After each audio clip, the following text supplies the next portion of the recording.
చీప్‌గా దొరికే ఈ క్యాబేజీ మనకింత లాభాన్ని, ఇంత ఆరోగ్యాన్ని ఇస్తుందా? నిజమేనండి. చాలామంది క్యాబేజీ కర్రీ అంటే అస్సలు ఇష్టం ఉండదు. కానీ ఈ వీడియో చూశాక తప్పకుండా క్యాబేజీ కర్రీ తినడానికి ట్రై చేస్తారు.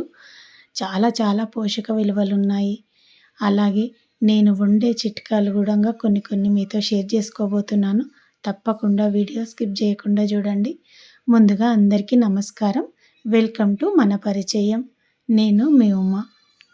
క్యాబేజీలో క్యాలరీస్ తక్కువ, ఫైబర్ ఎక్కువ. వెయిట్ లాస్‌కి చాలా హెల్ప్ అవుతుంది.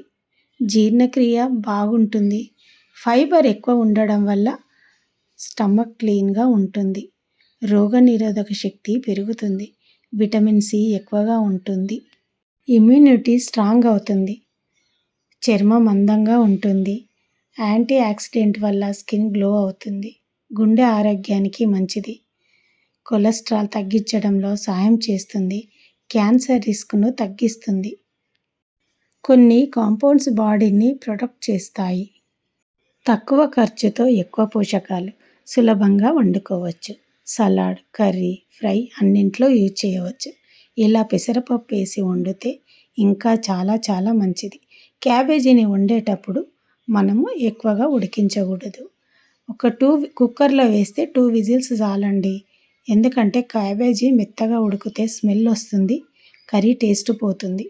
మనం హాఫ్ బాయిల్ ఎగ్ అంటాం కదా! అలాగే క్యాబేజీ కూడా హాఫ్‌గా ఉడికిస్తేనే చాలా చాలా టేస్టీగా ఉంటుంది. ఇందులో నేనైతే ఎర్ర కారం వాడాను. పచ్చిమిర్చి కారం వాడితే ఇంకా చాలా చాలా టేస్టీగా ఉంటుందండి. మీరు కూడా తప్పకుండా ట్రై చేయండి. చాలా చాలా హెల్తీ బెనిఫిట్స్ ఉన్నాయి. థైరాయిడ్ వాళ్ళు మాత్రం కొంచెం దీనికి దూరంగా ఉండడమే కొంచెం మంచిది. ఇంతేనండి వీడియో. వీడియో నచ్చితే లైక్ అండ్ షేర్, సబ్స్క్రైబ్.